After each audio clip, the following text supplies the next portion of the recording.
मैं रात को सोच के सोती हूँ सुबह जल्दी उठूंगी, बट उठ नहीं पाती। सोने के बाद बुरे बुरे सपने आते हैं, नींद नहीं खुलती, फिर घर वाले कुंभकर्ण अधिक कहते हैं। सपने उसे आते हैं जो प्रमादी आलस से पड़ा रहता है। आलस के 5 घंटे सो, सपने आवे तो हमें बताना। 24 घंटे में 5 घंटे समय लो केवल सोने का, इसके बाद उठाओ माला और टहलते हुए नाम जप करो, अभी प्रमाद दूर हो जाएगा। अब ऐसे तो फिर बहुत लोग हैं ऐसे। आजकल हम सुना है कि रात्रि के 2 बजे सोते हैं और सुबह 9 10 10 बजे तक सोते ही रहते हैं, फिर उठते हैं। भगवान सूर्य उदय हो गए, न अर्घ देना है, न संध्या बंदन है, न ब्रह्म मुहूर्त में उठकर भजन करना है। तो ये मनुष्यता ही नहीं रह गई, पशुता आ गई। अब क्या हम समझाएं, बच्चा कैसे समझाएं? मनुष्यता ही नहीं रह गई है। हमें लगता है कि 100 आदमी में 2 ही आदमी ऐसे होंगे जो ब्रह्म मुहूर्त में जगते हों, नहीं तो प्रायः लोग अब 7 8 8 बजे तक, 10 बजे तक, 11 बजे तक ऐसे लोग सोते हैं। क्या वे अध्यात्म को समझेंगे, क्या धर्म को समझेंगे? तो हमें ये लगता है कि आप भाग्यशाली हो, सत्संग में आए हो, तो आप अपने जीवन को बदलो। आप समय से उठो, उठ करके टहलते हुए नाम जप करो। देखो महीना भर अभ्यास करो, आप में वो अभ्यास आने लगेगा, आप में सामर्थ्य आने लगेगी। भगवान के नाम जप में बहुत बड़ी सामर्थ्य है। जितने संत महात्मा हुए हैं ये सब भगवान के नाम जप। चरित्र पवित्र और भगवान का नाम, किसी भी डिपार्टमेंट में तुम्हारी उन्नति हो जाएगी। किसी भी चरित्र पवित्र हो और नाम जप हो, वो महान आदमी हो जाएगा।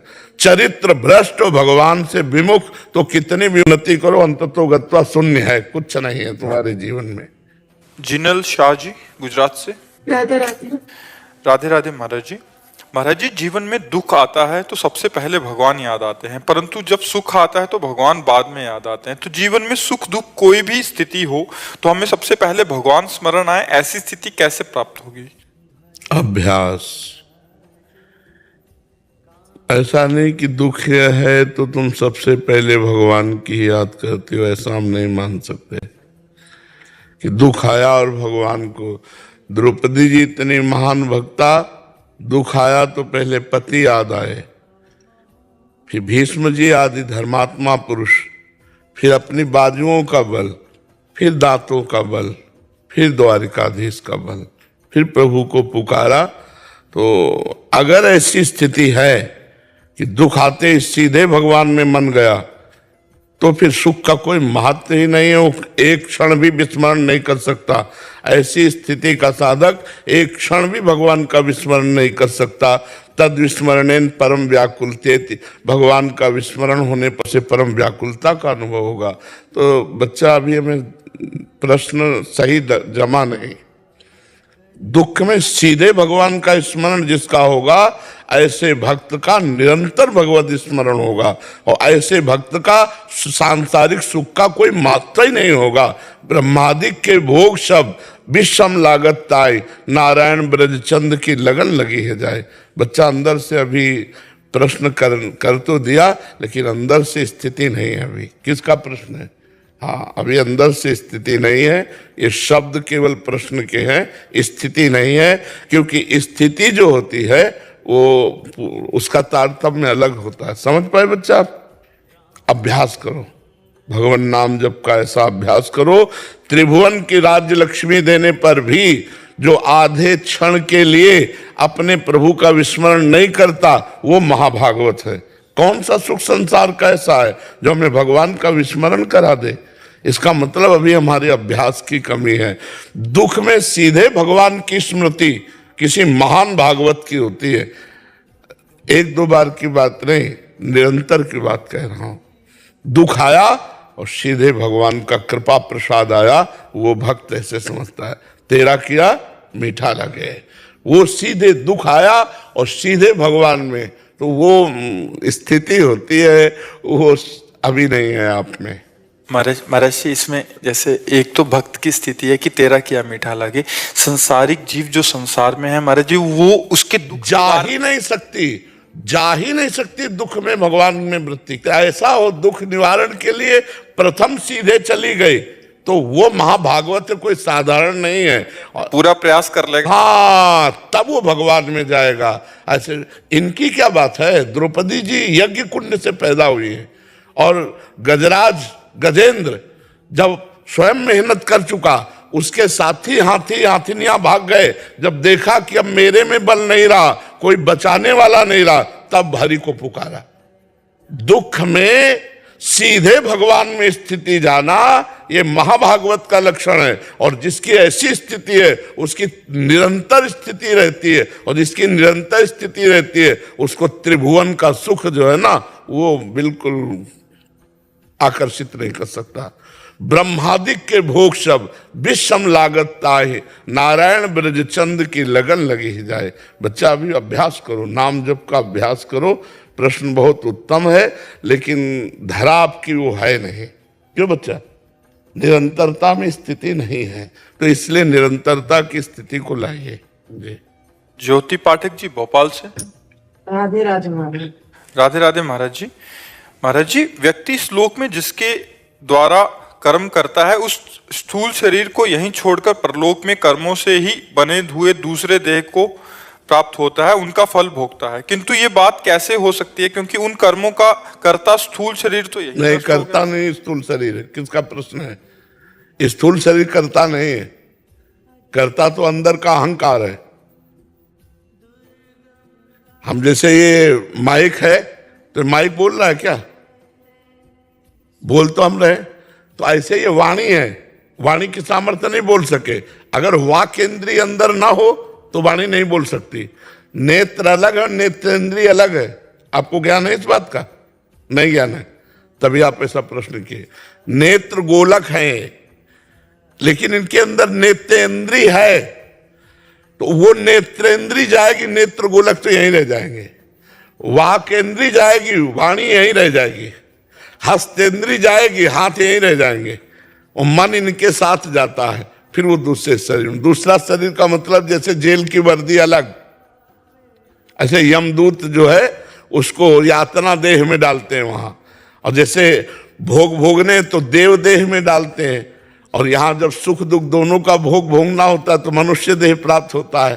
तो आपको संशय नहीं होना चाहिए, ये केवल ऊपरी वर्दी है, ये ऊपरी वर्दी है। अंदर पूरी सामग्री सहित हो जाता है और वही सामग्री भोगता है। जैसे तत्कालिक उदाहरण, आप स्वप्न देखती है तो आपका स्थूल शरीर सैया पे पड़ा होता है, लेकिन स्वप्न में या सुख जो होता है या दुख होता है ना, आपको होता है ना। ये स्थूल शरीर तो पड़ा रहता है ना।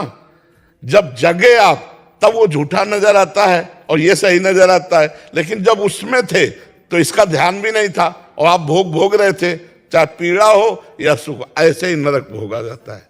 समझ रहे आप? शैलेंद्र कुमार जी।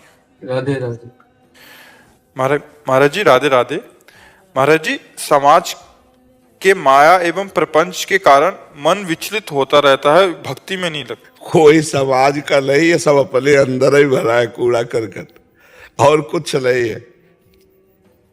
हमें कोई परेशानी नहीं। मेरा मन ठीक तो पूरा संसार ठीक, मेरा मन खराब तो पूरा संसार खराब। मेरा मन पापी तो पूरा संसार पापी, मेरा मन राम में तो पूरा संसार राम में, मेरा मन कृष्ण में तो पूरा संसार कृष्ण में। अब बोलो क्या बदलना है? अपना मन बदलना है या संसार बदलना है? गोस्वामी जी की दृष्टि ठीक हुई तो बोले सिय राम मैं सब जग जानी, करूं प्रणाम जोरि जुग पान। पूरा संसार सिया राम में, कहाँ प्रपंच है? और हमारी दृष्टि में प्रपंच है तो प्रपंच है, हमारी दृष्टि में काम है तो काम है, हमारी दृष्टि में राम है तो राम है। हमारी बात है सुधरना अपने को है, दूसरे को नहीं। तेरे भावे जो करे भलो बुरो संसार, नारायण तू बैठ के अपनो भवन बुआर। क्यों प्रभु बताओ? हमको अपना सुधार करना है। हमें अपने पैरों में जूते पहन लेने, पूरे संसार में कारपेट नहीं बिछानी। समझ रहे हो? हमें अपना माइंड ठीक कर लेना, पूरा संसार ठीक हो जाएगा। हम ठीक तो संसार ठीक। लाल चश्मा तो पूरा संसार लाल, हरा चश्मा तो पूरा संसार हरा। जैसा हम दर्शन कर रहे हैं वो हमारे अंदर की सामग्री बाहर नहीं है। क्या परेशानी है? जैसे एक फिल्म में पैसा लगा के आप जाते हो देखने, कुछ अच्छा होता है, कुछ बुरा होता है, तो आप उसका मनोरंजन करते हैं कि नहीं करते? आप वहां किसी से दुश्मनी नहीं करते, किसी से प्यार नहीं करते, क्योंकि आपको पता है झूठे चलचित्र हैं, कहानी है, उसका आनंद ले रहे हैं, आप मनोरंजन कर रहे हैं। ऐसे ही ये पूरा संसार मनोरंजन है। जगन नाटक वैभवा, एक परमात्मा एक अपने को अनेक रूपों में करके तीन विभाग कर दिए। एक पालन, सृष्टि, विनाश। कहीं विनाश लीला हो रही, कहीं पैदा होने वाली सृजन लीला हो रही, तो कहीं पालन लीला हो रही है, कहीं काम क्रोध की लीला दिखाई दे रही, कहीं भजन की लीला दिखाई दे रही। लेकिन ये सब झूठे। इनमें एक परमात्मा सत्य है, ये सारी क्रियाएं झूठी और सारे रूप झूठे। ये जितने रूप हैं सब झूठे, और भगवान सत्य है, वो थे, हैं और रहेंगे। ये रूप नहीं रहेंगे। कल ये रूप कुछ और था, आज कुछ रूप और बदल रहा है, कल इसका पता नहीं चलेगा। फिर आप कोशिश भी करो तो ढूंढने से पूरे त्रिभुवन में रूप नहीं मिलेगा। ये झूठा है, लेकिन इसके अंदर जो है वो सत्य है। हम सत्य वस्तु को पहचाने, हम माया के इस नाटक में भूले ना। देखो, अगर माया के नाट्य में आप अभिनेता को पहचान लोगे तो आपको परेशानी नहीं होगी।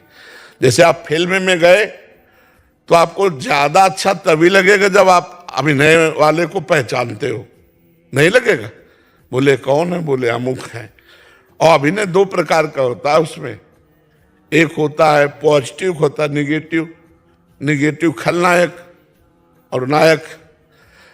दोनों को देखने पर जब खलनायक का कोई रोल करता है और बहुत दुष्टता का रोल करता है, कोई कहे बहुत ही यार दुष्ट आदमी, तो आप कहोगे नहीं नहीं नहीं, ये तो बहुत बढ़िया आदमी, केवल रोल कर रहा है। समझ रहे हो ना?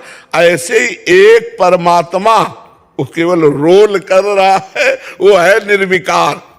वो है निर्विकार परमेश्वर, एक परमात्मा केवल रोल कर रहा है। हमको यही जानना है। अब हम यही नहीं जान पा रहे, इसीलिए परेशानी की बड़ा प्रपंच है। हमें तो कहीं प्रपंच नजर नहीं आता। हमारे भगवान अपने खेल खेल रहे विविध रूप में, कहीं विनाश का खेल, कहीं पालन का खेल, कहीं सृष्टि का खेल, कहीं अच्छा खेल, कहीं बुरा खेल। वो खेल रहा है अपने आप में। तो उस खेल में मत सम्मिलित हो, उस खेल से हटो और उस खेल के दृष्टा बनो तो बढ़िया। अभी तो ज्ञान नहीं प्राप्त है ना, इसलिए परेशान। नाम जप करो खूब। नाम जप करते हो? बराबर का अभ्यास करो। अगर हम एक बार पोछा लगा दे, खिड़की दरवाजा खुला छोड़ दे, हवा आएगी पूरी गंदी हो जाएगी, नहीं हो जाएगी? खिड़की दरवाजे कंट्रोल में रखो, ये सब खिड़की दरवाजे इनको होश में रखो और नाम जप का पोछा लगाते रहो, अभी मन निर्मल हो जाए। सब में भगवान बैठा भैया, वही छुपा। किसी सूझ वाली आंख ने पहचान की, कण कण में झांकी भगवान की। सब में वही रमा हुआ है। हाँ, अब अपने पद और अधिकार के अनुसार जो कर्तव्य है उसको करता रहना चाहिए। चतुरता वही है कि अपने कर्तव्य में धोखा ना पड़े और हम सबके प्रति समान भाव, भगवत भाव रखकर नाम जप करते हुए यहां से मुक्त हो जाए। बड़ा कठिन है, इस दरिया में फंस गए, दलदल में फंस गए, इससे मुक्त हो जाए। राम कृष्ण हरि जो नाम प्रिय हो, खूब नाम जप करो, दूसरों का उपकार करो और अपने कर्तव्य का पालन करो। समझ गए? पंकज शर्मा जी। राधा वल्लभ श्री हरि। राधा वल्लभ श्री हरिवंश महाराज जी, आपके चरणों में कोटि कोटि प्रणाम। महाराज जी, आपके श्रीमुख से सुना है कि संत शंभु और हरि गुरु की निंदा नहीं सुननी चाहिए। संत शंभु श्रीपति अपवादा, सुनहु जहां तहां असी मर्यादा, काट हुई तासु जीव जो बसाही, शबन मूंदी न त चले पर आए। महाराज जी, मैं पुलिस में एक सिपाही हूँ। महाराज जी, कभी कभी ऐसी जगहों पर ऐसी निंदा होती है, उस समय हम ड्यूटी छोड़कर जाने की स्थिति में भी नहीं होते। उस स्थिति अगली उसमें देखो ना, श्रवण मूंद न त चले पर आए। नहीं सुनना, हो रही है अपने राधा राधा राधा, नहीं सुनना। हम जो ना सुनना चाहे तो उसे नहीं सुनते हैं ना, राधा राधा राधा राधा नहीं सुनना, क्योंकि समाज ऐसा नहीं है कि आप उनका विरोध कर सके। अगर जबान काटने का मतलब होता है उनकी जबान बंद कर देना, विद्वता के द्वारा, ज्ञान के द्वारा, प्रमाण के द्वारा। अब वो करने के लिए ना आपका वेश, पुलिस की वर्दी ना आपको सपोर्ट करेगी और ना कानून सपोर्ट करेगा कि आप कोई संत निंदा कर रहा है आप उसे भिड़ गए, ऐसा नहीं होगा। आपको चाहिए उस समय कान से सुनना ही नहीं है। दो सिद्धांत है, या तो जबान बंद करवा दे और या अपनी कान में उंगली डाल के चल दे, तो आपकी ड्यूटी वहीं चलना तो है, नहीं तो सुनना ही नहीं। राधा राधा राधा राधा अंदर से शांत, राधा राधा राधा राधा, जो करेगा वो भरेगा। अपने को बचना है, समझ पा रहे? क्योंकि ना लड़ना है और ना जवाब देना है, बस सुनना नहीं है। अपने को सुनना नहीं, उधर ध्यान नहीं देना है, और नाम अंदर चलाते रहो, इसलिए आपको कोई अपराध नहीं लगेगा, क्योंकि आप अपनी ड्यूटी में हैं। ठीक है? शिल्पी जी। राधे राधे। श्री हरिवंश प्रभु। राधे राधे महाराज जी। महाराज जी कह रहे हैं कि इनके पति आपको सुनते हैं, बट इनका अध्यात्म में थोड़ा कम झुकाव है, और वो जबरदस्ती इनको लगाना चाहते हैं कि तुम भी भगवत मार्ग पे चलें, और इसमें कभी कभी वो क्रोध कर देते हैं और छोटी छोटी बातों पे लड़ने लग जाते हैं। महाराज जी मुझे क्या करना चाहिए ऐसे में? देखो, पत्नी के प्रथम भगवान पति हैं। आज हमारे धर्म को नहीं समझा जाता, इसीलिए परेशानियां हो रही। और पति का प्राण पत्नी है। अर्धांग का मतलब होता है, वामांग होता है ना, तो बाएं अंग में ही तो दिल है। पूरा प्राण माना जाता है पत्नी को, और पत्नी का भगवान पति, ये हमारे भारत देश की शैली है, ये हमारे धर्म की बात है। आज हमारे देखो, इन बातों को न मानने का, कहा जाता है पुरानी बातें, इन बातों को न मानने का क्या दुर्दशा है गृहस्थी की, क्या दुर्दशा। पति पत्नी में विश्वास नहीं, पति पत्नी में प्रेम नहीं, एक गृहस्थी 2 मिनट की बर्ताव में भंग हो जाती। बोले डिवोर्स, वो लड़की लेके लड़का लेके चली गई, वो पति अपने मकान में बैठे रो रहे हैं। क्या हो रहा है? ये जो गर्लफ्रेंड बॉयफ्रेंड रिलेशन चल रहा है ना, ये बहुत नाशकारी है गृहस्थी के लिए। हमारे देश की परिपाटी है एक दूसरे को प्राण समर्पित करते हुए आजीवन निर्वाह करना, आजीवन निर्वाह करना। तो आप भी अपने पति को भगवान मान करके उनकी आज्ञा का पालन करते हुए नाम जप करो, पति को समर्पित करो, पति प्रेम प्राप्त होगा। और सबसे बड़े परम पति भगवान है, और भगवान की प्राप्ति करनी है तो दोनों मिलकर के भजन करो, सदगृहस्थी में रहो। और कभी पति नाराज हो तो 4 बातें सुन लिया। देखो, सुनने वाला बड़ा होता है, सुनाने वाला नहीं होता। सुनने वाला बड़ा होता है। जैसे कोई गाली दे रहा है तो आप सुन लिए तो आप क्षमावान हैं, आप बलवान हैं। वो बलवान नहीं, वो तो गाली दे रहा है। तो आप नाम जप करो, भगवान को अर्पित करो कि हमारे पति हम पर प्रसन्न हो। पति की प्रसन्नता, और पति को चाहिए कि जीवन में जो भी हम कर्तव्य कर्म करें, सलाह लेके करें पत्नी से, और उसके मन की कामना को पूर्ण करें, क्योंकि उसका हाथ आपने लिया है, उसने आपका हाथ नहीं लिया। पाणी ग्रहण में ऐसे होता है कि आज से सारी जीवन की तेरी जिम्मेवारी मैं लेता हूं। कितना बढ़िया गृहस्थ धर्म यार। मेहनत करके गए, मुस्कुरा करके पत्नी ने स्वागत किया, दोनों प्रेम से खाए पिए, आनंद से बैठ। अब आज का समय क्या है, देखो क्या समय है। हम यही कहते हैं अपने बच्चों को सुधारो। ये बॉयफ्रेंड गर्लफ्रेंड वाला वायरस दिमाग में जो बढ़ रहा है सबके, ये बहुत हानिकारक है, बहुत हानिकारक है। ये गृहस्थी में नहीं सही रहने देगा। साल साल भर ब्याह होता और डिवोर्स हो गया, ये तो कभी सुना नहीं था। डिवोर्स शब्द तो सुना ही नहीं था। जो ब्याह हुआ, पति पत्नी बस एक हुए, आजीवन निर्वाह, आजीवन निर्वाह। हमारे भारत की मर्यादा है यार। पवित्र जीवन स्त्री का, पवित्र जीवन पुरुष का, दोनों जीवन निर्वाह किए एक साथ मिलकर। ऐसा है हमारे यहाँ ये गंदगी नहीं है। अब ये बातें कौन समझ रहा है? ये बॉयफ्रेंड गर्लफ्रेंड वाला समय ये समझ रहा है कि हमारा पवित्र जीवन नष्ट हो गया, अब मैं किसी के काबिल नहीं रह गई। और जी बहुत बढ़ रहा है इसका कारण? इसका कारण ये देखो, शास्त्र और संत ये दो ही समाज के सुधारक है। शास्त्र कोई पढ़ नहीं रहा, मोबाइल का जमाना है, और संतों की कोई मान नहीं रहा, और जो मान रहे हैं वो सुधर रहे हैं। जो मान रहे हैं वो सुधर नहीं तो कैसे समाज सुधरे? सब बहा चला जा रहा है मोबाइल में। मोबाइल में सब बहा चला जा रहा है, क्योंकि मोबाइल में पूरा गलत संस्कार भी है, अच्छे संस्कार भी। अच्छे कौन देखना चाहता है? गलत ही गलत सीरीज और फिल्में, गंदी गंदी बातें, तो गंदगी बढ़ती चली जा रही। और नए जमाने के बाहर की हवाएं आती हैं, अब देश विदेश सब जाना होता है, तो वहीं के संस्कार बन रहे हैं। खान पान गलत है, बुद्धि भ्रष्ट है, माता पिता का आदर नहीं, गुरुजनों का आदर नहीं, शास्त्र स्वाध्याय नहीं, इसलिए भ्रष्ट हो रहा समाज। अब जो बड़े बड़े संत हैं वो सब अपनी अपनी सीमा में हो गए, क्योंकि जान रहे संसार बड़ा विचित्र है।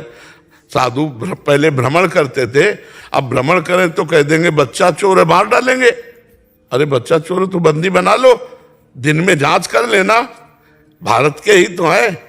नहीं, मार डाला लाठी डंडों से। तो साधु महात्मा अगर गांव गली जाए तो कहो कहते बच्चा चोर है, मार डाले। तो सुधरेंगे कहां से? समाज सुधरेगी संतों के वचन से, शास्त्र स्वाध्याय से, अच्छे आचरण से। अच्छे आचरण कहां से आएंगे जब तक अच्छा संग नहीं होगा? और संग है वही कुसंग, गंदी बातें हैं। तो हमें लगता है कि गृहस्थी बड़ी समस्या में है। ब्याह हुआ, पति पत्नी में प्रेम नहीं, पत्नी दूसरे को प्यार करती, पति दूसरे को प्यार, कैसे करे?